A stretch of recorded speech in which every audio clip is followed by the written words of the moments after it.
বাজিতপুরকে জেলা করার দাবিতে প্রেস কনফারেন্সে অনুষ্ঠিত। আফসার উদ্দিন নিজস্ব প্রতিবেদক ছবি চিত্র বিস্তারিত।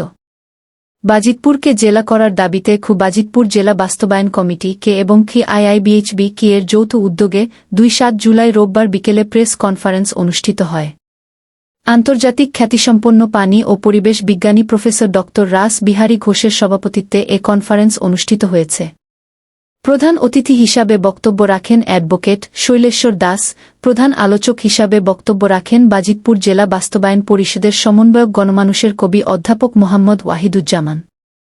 বিশেষ অতিথি হিসাবে বক্তব্য রাখেন বাজিতপুর কলেজের সাবেক অধ্যক্ষ তোফাজ্জল হোসেন বাদল, এলাজ মিয়া প্রমুখ। প্রেস কনফারেন্সে বাজিতপুর জেলা বাস্তবায়ন কমিটির নেতৃবৃন্দসহ এলাকার গণ্যমান্য ব্যক্তিবর্গ উপস্থিত ছিলেন।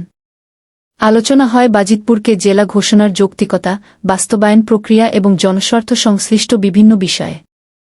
প্রধান আলোচ্য বিষয়ে উঠে আসে বুড়িগঙ্গা সহ দেশের নদী ও ভূগর্ভস্থ পানির দূষণ পরিস্থিতি এবং ভবিষ্যৎ প্রজন্মের জন্য নিরাপদ পানি রক্ষার প্রয়োজনীয়তা। প্রফেসর ড রাস বিহারী ঘোষ বক্তব্যে বলেন, ভূমি অবনমন এবং পানির স্তর নিচে নেমে যাওয়া দেশের জন্য একটি বড় হুমকি।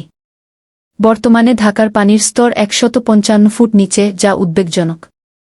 বাংলাদেশের প্রাকৃতিক জলভাণ্ডার রক্ষা করতে হলে হাইড্রোগ্যামিন গবেষণার বিকল্প নেই। আমি নিজেকে এই কাজে সম্পূর্ণভাবে নিয়োজিত করেছি দেশের স্বার্থে। সম্মেলনে সমাজের বৈষম্য দূরীকরণ, পরিবেশ রক্ষা এবং একটি সচেতন, সমৃদ্ধ ও নিরাপদ বাংলাদেশ গঠনের জন্য সকলে ঐক্যবদ্ধভাবে কাজ করার অঙ্গীকার করেন।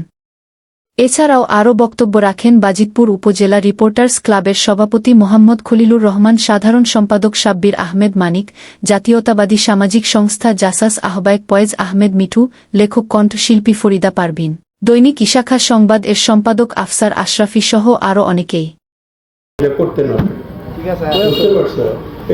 এই যে ডোনাল্ড ট্রাম্প বলো, ওই নোবেল লরিয়েট লাইনাস পোলিং বলো, গ্ল্যান সিসিবর, এরা মানে গাদা যাওয়ার আগে আমার সঙ্গে হাত ধরে বলছে, we like you sir, go ahead.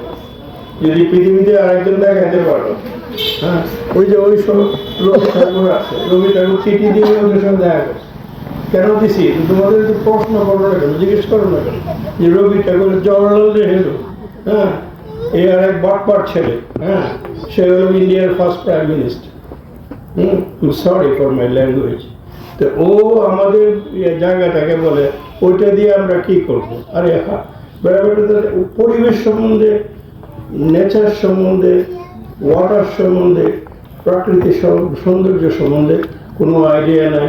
Discovery of India অনেক বই লিখে ফেলেছে, অনেক কিছু। এই আমাদের সাবকন্টিনেন্টাল লিডারগুলা visionless, aimless, visionless, lack of dedication.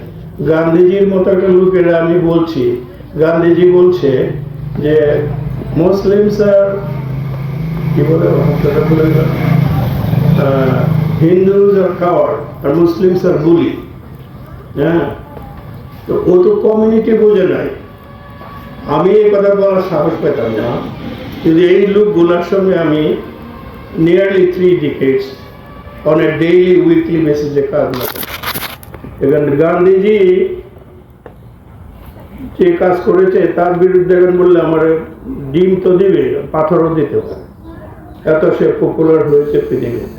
কিন্তু 4বার থেকে 5বার তারা নোবেল প্রাইজের জন্য কনসিডার করেছে, এভরি টাইম হি ফেল। কেন? না, গান্ধীজি এমন কোনো জিনিস না যে ব্রিটিশের সাপোর্ট করে না, এটা আরেকটা অধ্যায়, এবং ওরা আমাদের অনেক সর্বনাশ করেছে।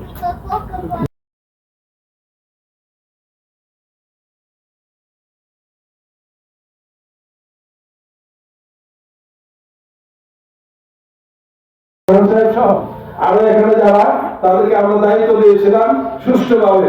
এলাজ বা এই এলাকা তারা চেষ্টা করেছেন। বৈরী আবহাওয়ার কারণে আরো বেশ কিছু লোকজনের আসার কথা ছিল, আসতে পারেন নাই। এবারে আমি আপনাদের মূল জায়গায় আসতে চাই।